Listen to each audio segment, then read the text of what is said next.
Assalamualaikum warahmatullahi wabarakatuh.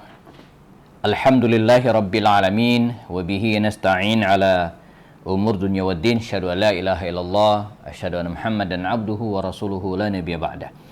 Kita bersyukur kepada Allah Subhanahu wa taala diberikan berbagai nikmat sehingga kita bisa menapaki hari-hari Ramadan dengan baik. Kita berharap semoga amal ibadah kita diterima oleh Allah Subhanahu wa taala dan menjadikan kita dalam hamba-hambanya yang bertakwa. Di antara ibadah yang dianjurkan, bahkan bukan hanya dianjurkan, tapi dicontohkan oleh baginda Rasul SAW di bulan Ramadan adalah memperbanyak sedekah. Jadi bukan hanya bersedekah, tapi memperbanyak sedekah. Para sahabat Rasulullah memberikan kesaksian bahwa Rasulullah adalah asja'un nas wa ajwadun nas. Orang yang paling pemberani dan paling dermawan. Jadi ajwadu an-nas, yang paling dermawan. Tetapi di bulan Ramadan, Rasulullah SAW lebih dermawan lagi. Jadi bukan hanya bersedekah, tapi memperbanyak sedekah. Yang harus kita fahami bahwa sedekah ini bukan hanya hal-hal yang berhubungan dengan materi. Bahkan kalau kita bicara tentang sedekah, ini sedekah maknanya luas sekali. Dia bisa berarti sedekah wajib yang artinya zakat. Karena itu jamaah sekalian, marilah kita cek rekening kita, tabungan kita. Jangan-jangan sudah mencapai nisab setara kira-kira dengan 85 gram emas, maka kita keluarkan sedekahnya. Artinya zakatnya. Jadi sedekah di sini berarti zakat. Atau sedekah dalam berarti secara materi juga sedekah sunnah. Memberikan bantuan kepada orang lain dari harta yang kita miliki, materi yang kita miliki, kita berikan kepada orang lain. Dimulai dari mana? Kita bisa mulai dari al-aqriba. Sedekah kita mulai dari orang-orang dekat kita. Nah, orang dekat ini bisa bermakna al-aqriba minan nasab, orang yang dekat secara nasab. Jadi mungkin secara tempat tinggal jauh, tapi karena ada hubungan darah, ada hubungan darah, entah adik, keponakan atau siapapun maka kita utamakan untuk bersedekah kepada mereka. Alhamdulillah hari ini zaman sudah canggih, kita bisa transfer, kita bisa mengirimkan dana kepada saudara-saudara kita yang masih ada hubungan darah. Di kampung kita misalnya, kita pastikan mereka mendapatkan bagian dari harta yang kita miliki. Nah, selain itu juga sedekah juga dianjurkan kepada al-aqriba'u fil makan atau di mana kita tinggal. Jadi dekat secara tempat tinggal. Kalau hari ini kita mungkin tinggal di kompleks perumahan yang alhamdulillah misalnya diberikan rezeki oleh Allah SWT secara berkecukupan, yang tinggal di kompleks perumahan. Nah, kita bisa melirik gitu kan, bukan tetangga asli dekat rumah, tapi tetangga kompleks perumahan. Teman-teman sekalian, jamaah yang kompleks perumahannya berbatas dengan perkampungan misalnya, maka kita bisa menyalurkan sedekah kita di perkampungan-perkampungan yang berbatas dengan perumahan kita. Walaupun kita tidak ada hubungan darah dengan mereka, tapi kita punya hubungan kekerabatan, kedekatan tempat tinggal. Nah, ini diutamakan.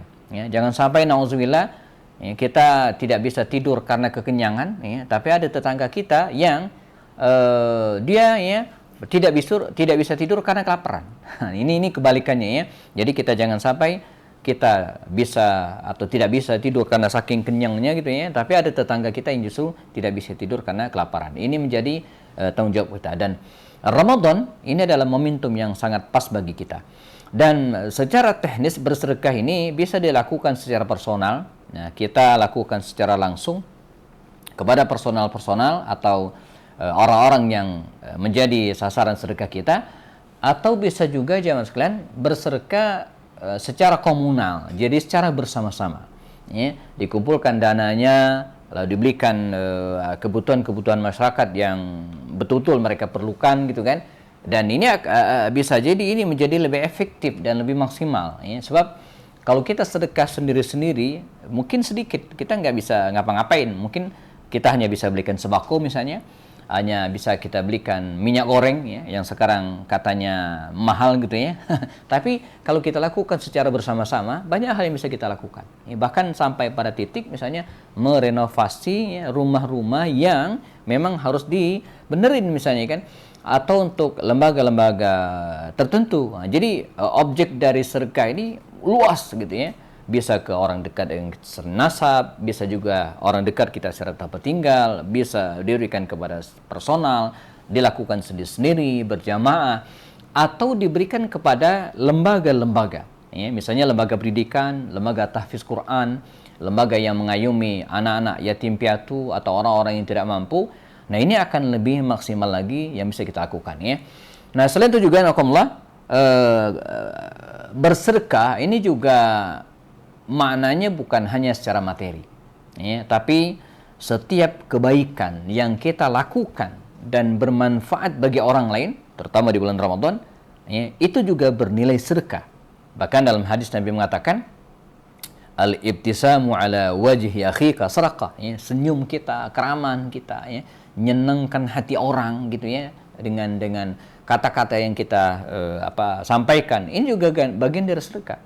Dalam riwayat lain dikatakan imatatul adza 'anit tariq, ya, membuang duri, menyingkirkan sesuatu yang membahayakan dari jalanan ya, bahkan sekedar kulit pisang yang khawatir membuat orang lain terpleset, kita ambil, kita pungut, masukkan ke tong sampah misalnya, ini juga bagian dari sedekah. Al-kalimat at-thayyibah, kalimat-kalimat yang baik yang bisa memberikan motivasi kepada orang lain, ya, yang bisa memberikan solusi bagi orang lain, ya. Ini juga bagian dari sedekah. Jadi sedekah ini suatu hal yang sangat luas.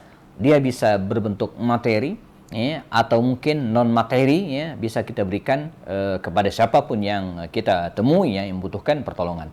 Apalagi di hari-hari ini ya, alhamdulillah wabah pandemi semakin berkurang ya. Namun demikian saya kira 2 tahun sudah kita melewati masa ini ya, masih ada sisa-sisanya ya. Kita masih menemukan saudara-saudara kita yang mungkin belum menemukan pekerjaan yang baru setelah diberhentikan dari pekerjaan sebelumnya, atau mungkin ada juga di antara kita yang sebelumnya menggarap sebuah bisnis usaha, karena pandemi ini dia bangkrut atau berhenti dan sekarang belum menemukan solusi ya. Nah, di sini mereka memerlukan urutan atau uluran-uluran tangan-tangan para dermawan untuk berikan solusi bagi mereka. Dan terakhirnya sebagai penyempurna, sedekah ini harus bijak ya. Jangan sampai dia mendidik orang ya, menjadi malas. Makanya ulama membagi sedekah itu ada yang sifatnya sedekah produktif dan ada yang sifatnya konsumtif ya. Sedekah konsumtif itu diberikan kepada orang-orang yang tidak bisa mencari nafkah lagi, nenek tua, jompo, cacat, maka diberikan sedekah yang sifatnya konsumtif. Terus-menerus, nggak usah banyak-banyak, yang penting bisa mencukupi kebutuhannya. Yang terakhir sebagai penutup, sedekah yang sifatnya produktif. Nah, ini diberikan kepada anak-anak muda yang masih punya tenaga yang kuat, yang masih bisa mengerjakan banyak hal, maka bisa kita berikan sedekah yang sifatnya produktif. Semoga Ramadan ini memberikan spirit kepada kita untuk saling membantu, karena di antara hikmah shaum adalah membangkitkan semangat empati kita dan membangun kepedulian kepada orang lain. Jazakumullah khairan dan terima kasih. Kita ketemu lagi dalam sesi berikutnya. Assalamualaikum warahmatullahi wabarakatuh.